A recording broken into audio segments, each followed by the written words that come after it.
Kita mengetahui baik di dunia pendidikan, pekerjaan, di dalam society kita dibangun berdasarkan sistem yang menitikberatkan pada IQ. IQ adalah skor yang ditetapkan untuk menganalisis potensi kecerdasan intelektual seseorang, tetapi bukan secara keseluruhan.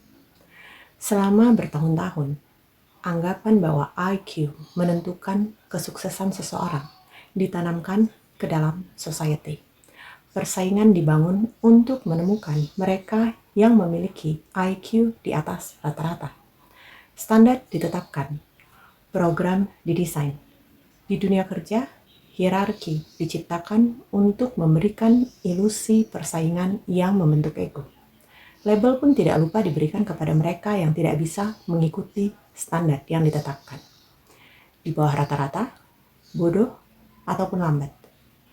Tapi pernahkah Anda bertanya, apakah IQ yang menentukan kesuksesan maupun kebahagiaan seseorang yang membuat individu tersebut merasa utuh? Apakah manusia berjalan ke arah yang tepat? Apakah IQ dapat membuat dunia lebih baik? Kenyataannya, penelitian memperlihatkan 70-80% kesuksesan ditentukan oleh kecerdasan emosional seseorang. Oleh karena itu, kita melihat kebobrokan sistem dan penurunan kesadaran manusia. Kita melihat manusia diambang kepunahan. Kita tahu kecerdasan bukan hanya mencakup IQ, tetapi juga ada EQ dan SQ. Namun selama ini, segala dogma ditanamkan untuk mengabaikan kecerdasan emosi dan spiritual. Padahal kecerdasan emosi merupakan portal menuju kecerdasan spiritual. Kondisi bangkitnya spiritualitas Anda akan mengaktifkan jang DNA Anda yang membangkitkan berbagai macam memori, pengetahuan, keahlian, turun-temurun yang tentunya meningkatkan kecerdasan Anda secara keseluruhan. Ketiga hal ini tidak dapat dipisahkan. Nah, jika kita lihat secara mendalam, kita dapat melihat di sekitar kita bahwa sistem dibangun untuk memperangkap manusia ke dalam realita yang mengikat manusia pada rasa takut, yang membuat manusia terpisah satu sama lainnya. Takut ketinggalan, takut kemiskinan, takut akan kelaparan, takut kalah.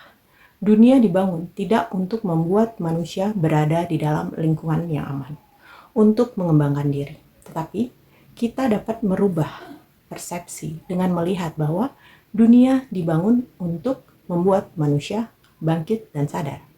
Apabila kita melihat chart emotional development yang dikembangkan oleh David Hawkins, kita dapat melihat bahwa kita dikelilingi sistem yang mengikat manusia pada frekuensi yang rendah. Rasa malu, rasa takut, bersalah, marah, desire, pride, ini menempatkan kita pada dimensi yang lebih rendah ini. Dimensi di mana kebanyakan manusia banyak terperangkap, sehingga menimbulkan rasa selalu tidak puas. Manusia merupakan makhluk frekuensi. Apa yang kita rasakan dan bagaimana kita membentuk persepsi kita, itu memiliki peranan penting dalam mewujudkan realita kita. Semua yang ada di semesta adalah energi. Semua gelombang energi berbicara pada frekuensi tertentu yang menempatkan manusia pada dimensi yang berbeda-beda sesuai dengan apa yang diyakini manusia tersebut ataupun yang memiliki resonansi yang sama. Dalam teori emotional development yang dikembangkan oleh Kazimierz Dabrowski, seorang psikolog dan juga psikiater asal Polandia, pada tahun 1960, ada 5 emotional development. Kita mempelajari setiap level perkembangan emosional ini untuk mengadakan analisa dan deep reflection terhadap diri kita sendiri, bukan untuk saling menghakimi dan membandingkan satu dengan lainnya. Setiap keputusan kita akan membawa kita kepada realita yang berbeda. Jadi, kualitas keputusan kita sangatlah penting, di mana kualitas keputusan ditentukan oleh perkembangan emosi kita. Hal-hal yang mempengaruhi keputusan kita adalah hal-hal mendasar seperti rasa lapar, seksualitas, persaingan. Kemudian faktor berikutnya, faktor kedua, adalah faktor eksternal seperti pendidikan, komunitas, kualitas hubungan kita dengan orang-orang yang ada di sekeliling kita. Faktor ketiga adalah nilai-nilai yang kita kembangkan atau terbentuk melalui pengalaman hidup kita yang membawa kita lebih dekat pada diri sejati kita. Kelima level emotional development tersebut adalah level pertama, primary integration. Level ini dikendalikan oleh basic needs atau survival instinct, self-serving, semua keputusan berpusat pada dan untuk diri sendiri. Pada level ini belum ada awareness untuk empathy, simpati, atau membentuk relationship yang berarti. Level ini seperti anak kecil, belum ada perkembangan, gampang silau akan superficial things seperti ketenaran, harta, status, image, power. Seperti saat ini kita lihat banyak sekali media-media yang mengangkat hal-hal superficial seperti ini. Dan ini membentuk kesadaran manusia secara kolektif untuk terperangkap dalam level kesadaran ini. Sehingga selalu merasa kurang dan tidak ada keinginan untuk mencoba bertumbuh dari dalam. Kemudian unilevel disintegration. Ini adalah level kedua, di mana ini dikendalikan oleh faktor di mana individu sudah mulai aware akan lingkungan sekitarnya. Level ini, individu mulai berfokus pada konformitas atau mencari persetujuan orang lain atau perbandingan kelompok tertentu. Mereka yang di level ini selalu ingin mencocokkan diri dan gampang dipengaruhi oleh orang lain. Mereka membutuhkan validasi dari kelompok sosial tertentu, sehingga mereka sering merasa kecewa dan merasa tidak diterima.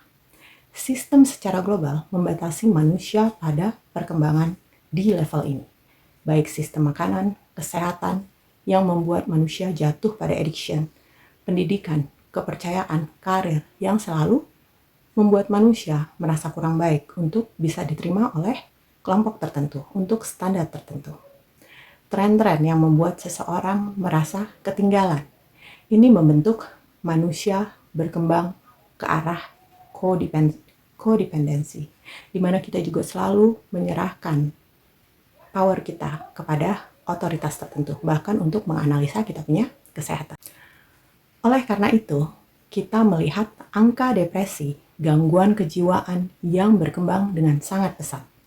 Pembulian, peperangan, saling menyakiti, pelecehan, karena sebagai individu kita tidak mengenal esensi diri kita, tidak memiliki kesadaran, dan tidak memiliki waktu untuk bisa terhubung dengan diri kita sendiri.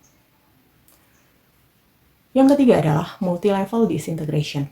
Di sini adalah level di mana seseorang akan mulai mempertanyakan semua hal mengenai belief system dan nilai-nilai yang dipercayainya sama ini.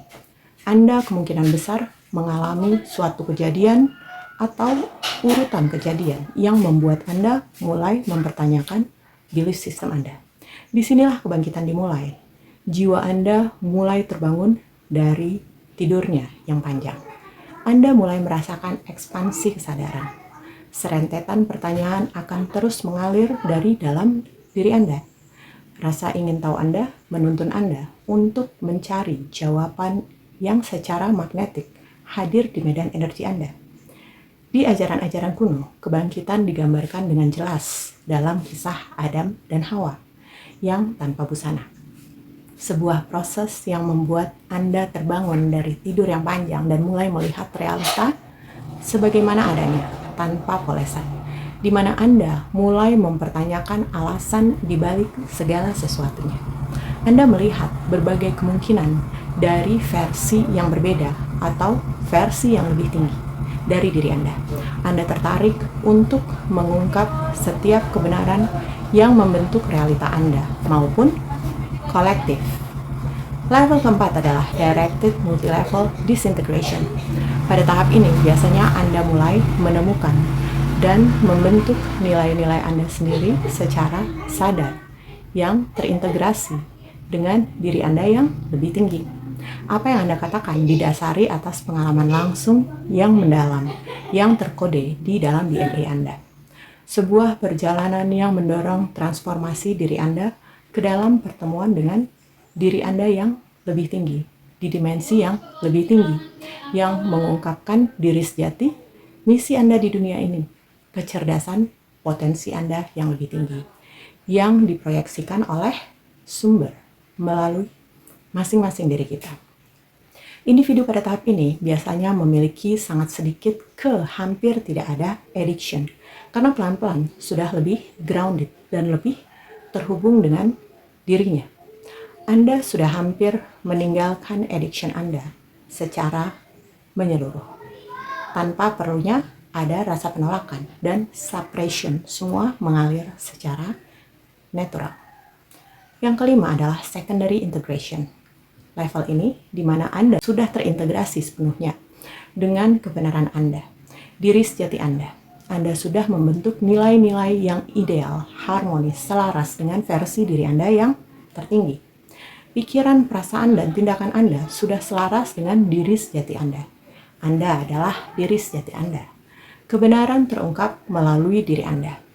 Tahap ini terlihat pada individu-individu yang tercerahkan seperti Buddha, Bunda Teresa, Yeshua atau Jesus, dan banyak nabi-nabi lainnya. So, yang harus kita lakukan adalah bangun dari tidur yang panjang ini. Anda jauh lebih besar dari apa yang Anda ketahui dan Anda percayai selama ini.